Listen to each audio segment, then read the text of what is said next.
Letícia Salorenzo conectada. Hoje é dia de participação da Letícia, linguista, jornalista, aqui com a gente. Oi, Letícia, tudo bom?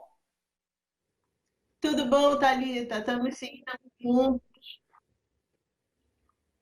A Letícia também quer me fazer uma pergunta antes da gente começar? Eu acho bom a gente perguntar, né, por que que foram 89 mil depositados nas contas da primeira-dama pelo Fabrício Queiroz, né? Eu já vou avisando, se tentar bater na minha cara, eu vou revidar com chute no saco. Eu sou melzinho. Eu acho que a gente vai para um nível diferente de porrada, né? Eu concordo. Pois é. Letícia, vamos lá. A gente vai conversar um pouquinho sobre um editorial que foi publicado pela Folha de São Paulo nesse final de semana.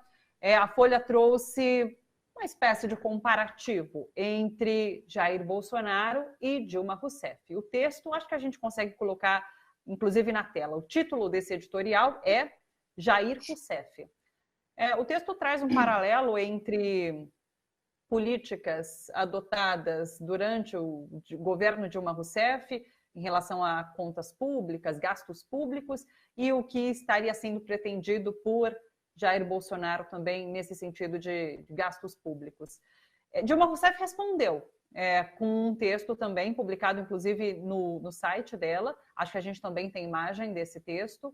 Respondeu um texto, a Letícia vai falar um pouquinho depois sobre esse texto grande. A Folha de São Paulo ataca outra vez uma pergunta. Letícia Salorenzo, quais as primeiras impressões em relação aos textos? Bom, o texto da Folha é um texto com 275 palavras e 1.380 caracteres. É um texto que você não precisa ler. Basta você ler o título. Você nem precisa saber que isso se trata de um editorial e tal. Basta você ler o título, Jair Rousseff. Se a gente pensar pela teoria dos frames, você aciona 2 frames e junta eles. O frame de Jair Bolsonaro e todas as ideias que você associa a ele, e o frame de Dilma Rousseff e todas as ideias que você associa a ela. Junta os dois. No momento que você fala Jair Rousseff, você diz que Dilma Rousseff e Jair Bolsonaro são a mesma coisa. Não tem questionamento, não tem debate, não tem discussão. A Folha afirmou isso. A Folha está levando todo e qualquer leitor, não só seus leitores, mas qualquer pessoa que leia o sintagma Jair Rousseff vai chegar a essa conclusão. O que vier depois pode falar de economia, saúde, segurança, educação, não faz a menor diferença. O que importa foi a mensagem que a Folha quis passar aqui. Jair Bolsonaro e Dilma Rousseff são a mesma coisa. E fez isso com maestria. Tá? Não, eu não estou concordando com a Folha. Eu estou dizendo apenas que o que a Folha quis fazer, ela fez bem feito. Tá?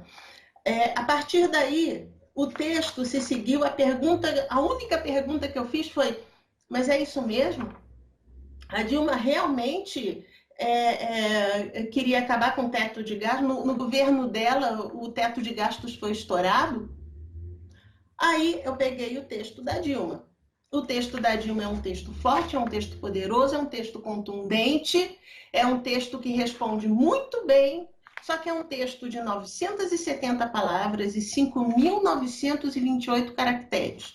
2 páginas contra 60% de uma página da Folha de São Paulo. É covardia, sabe? Ninguém vai ler esse texto da Dilma. Ninguém vai ler. É muito longo, tá? Apesar dele trazer boas respostas e tudo. E outra coisa, o título dele é horrível. A falha de São Paulo. Uma ex-presidenta não pode falar assim, gente. Não pode. Não pode. Ela poderia ter pego a dita Branda vai insistir em vestir amarelo. Poderia começar assim, para trabalhar o que a Folha está tentando fazer com precisamos vestir amarelo em nome da democracia. Ela poderia ter sido um pouco mais contundente, sabe? Para jogar a Folha em contradição. E não foi. E é uma pena, porque o texto está muito bom. Sim. Você até falou que o título não traz esse nocaute, que faz a gente querer ler e aguça a nossa curiosidade em relação ao que ela vai responder e a forma como ela vai responder. Pois é, esse título da Dilma, pelo contrário, não dá a menor vontade de ler. Ou seja, ela não foi na voadora, né? Falta para cartão. Falta para cartão, volta, vamos ler, vamos escrever de novo esse título. Vamos trazer a conversa agora para falar um pouquinho sobre Steve Bannon, porque Steve Bannon, que foi preso, estrategista de Bolsonaro, de Trump, é muito aliado, muito assim, amigo da família Bolsonaro. Podemos falar que é estrategista de Bolsonaro também, da família Bolsonaro? Podemos. A Letícia deixou, então tudo bem. Ele foi preso semana passada, inclusive no dia do aniversário de Letícia Salorense. Já fica nosso registro aqui de parabéns para a Letícia, atrasado com quase uma semana, mas enfim, já dei antes também. E foi solto depois. Bannon foi solto depois de pagar 1 milhão não, ele pagou 5 milhões e tinha desviado 1 milhão dos 25 milhões que seria para construir um muro entre México e Estados Unidos. Você foi, de fato, a primeira pessoa que eu pensei quando eu ouvi essa notícia, Letícia, sem saber que era seu aniversário. Mas foi a primeira pessoa, porque você vem falando bastante a respeito de Steve Bannon aqui com a gente no Bom para Todos, falando sobre os perigos, inclusive. Depois a gente conversou, inclusive, com o advogado Marcelo Show, ele falou sobre como o Bannon representa um perigo para as democracias no mundo. E você vem alertando sobre isso aqui. Pois é. O Bannon, assim, o motivo pelo qual ele foi preso, de novo, não importa. Ele foi preso, ponto. Isso já é uma informação, isso já é uma sinalização muito para a gente fazer, opa, que é isso? Aí a gente vai ver direitinho o que aconteceu. A gente vê a desculpa que teve lá, desvio de dinheiro e tal, ok. Ah, isso pega nos Estados Unidos. Tá, isso pega. Mas, gente, foi desculpa, gente. Vamos combinar, foi desculpa. O que realmente me chamou a atenção foi que o Bannon ele foi preso no mesmo dia em que Joe Biden foi nomeado oficialmente o candidato do Partido Democrata à presidência da República. Então, a simbologia disso é muito forte, cara. E outra coisa, o Bannon, ele não é apenas o estrategista do Trump e o estrategista do Bolsonaro. Ele é a conexão mundial entre todos os líderes da extrema-direita, da extrema radical, da direita neofascista, na Europa, nos Estados Unidos e no Brasil. Ele é o ponto em comum entre Bolsonaro e Trump, mas também a conexão com a Marine Le Pen, com o cara da Itália, que é o Salvini, com o Viktor Orbán, que é o da Hungria, Ucrânia, né? E vários outros líderes. Oi? Confundiu o país, você está certa, está certo. Então, são vários líderes. Ele tem essa conexão intelectual. Ele pensa a comunicação. Olha só aquilo que você estava falando. A direita está uníssona na forma de se comunicar. Que forma é essa? É fake news, é mentira, é distorção de verdade, né? Agora, você prendendo o Bannon. Eu até fiz um post no Facebook quinta-feira, ok, gostei, legal do presente de aniversário. Não foi aquele presente que eu queria, porque eu queria que ele explodisse no ar dentro de um avião com Robert Mercer e com a filha dele, com a Rebecca Mercer. Aí sim seria um presente mó firmeza, né? Mas tudo bem, uma prisãozinha para dar um susto nele já foi bom. Tá? E isso daí já sinaliza como é que vai ser a briga das eleições norte-americanas, porque se por um lado ele foi preso no dia da nomeação dos democratas, por outro, o próprio professor George Lakoff, no início desse ano, publicou um post no Facebook informando que o Partido Republicano vai ter à sua disposição para fazer campanha online na internet $1 bilhão. Vem muito chumbo grosso aí. E depois, se você quiser, eu te explico o que são os dark ads e como é que o Facebook trabalhava com isso em 2016 e vamos ver como é que ele vai trabalhar em 2020. Vamos fazer um capítulo, uma participação só sobre isso. Mas deixa eu retomar um ponto que a gente conversou antes do programa e acabei não trazendo aqui, que é sobre a disseminação de fake news aqui no Brasil pela própria imprensa. Você chegou a comentar sobre como um artigo desse divulgado pela Folha de São Paulo, um editorial desse divulgado pela Folha de São Paulo, inclusive, pode se enquadrar, e a Dilma Rousseff faz isso, ela chama de fake news essa reportagem, esse editorial publicado pela Folha de São Paulo. E ele pode se encaixar realmente nesse nicho de fake news? Pois é. Eu estava falando com os meus alunos da UNB agora quinta-feira sobre esta publicação aqui da Unesco, Jornalismo, Fake News e Desinformação. Joga no Google, vocês vão encontrar essa publicação da Unesco, ela é facinha de ler, ela é tranquila, muito boa, tá?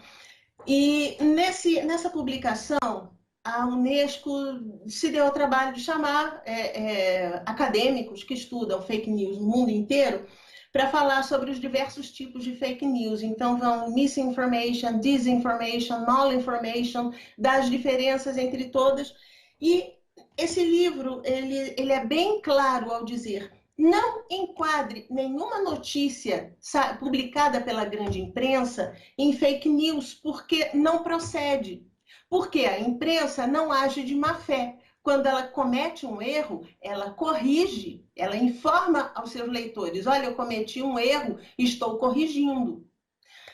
O problema é o seguinte, é que quando você tenta tropicalizar os exemplos, né, você tenta pegar o exemplo de malinformation, misinformation, você tem vários exemplos da Gazeta do Povo de Curitiba. E você tem o exemplo da própria ficha da Dilma, que a Folha publicou e que se provou falsa. A Folha não disse que era falsa. A Folha não se retratou.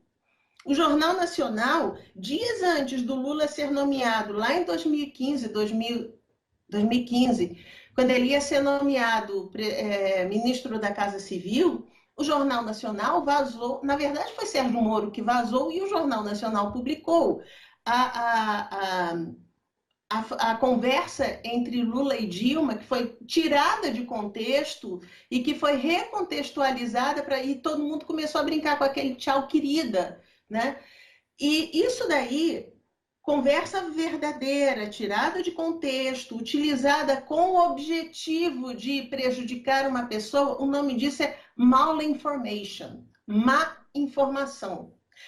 O Jornal Nacional, o principal telejornal do Brasil, levou isso ao ar. Não desmentiu, não disse que houve alteração de contexto, não se arrependeu. Então, isso continua. O Jornal Nacional disseminou fake news. A Folha de São Paulo disseminou fake news. Esse editorial dela é fake news, porque só tem mentira lá. Se você for levar a ferro e a fogo todos os números do governo Dilma Rousseff, aquele editorial é falso, é mentiroso. E, no entanto, a Folha está construindo essa narrativa, né? Agora, é fake news. A Dilma está coberta de razão em dizer que isso é fake news. Acho que é um ponto importante da gente registrar aqui, claro, uma discussão importantíssima, que a Letícia sempre traz aqui para a gente, nos atenta sobre o que está rolando na imprensa. Obrigada, Letícia.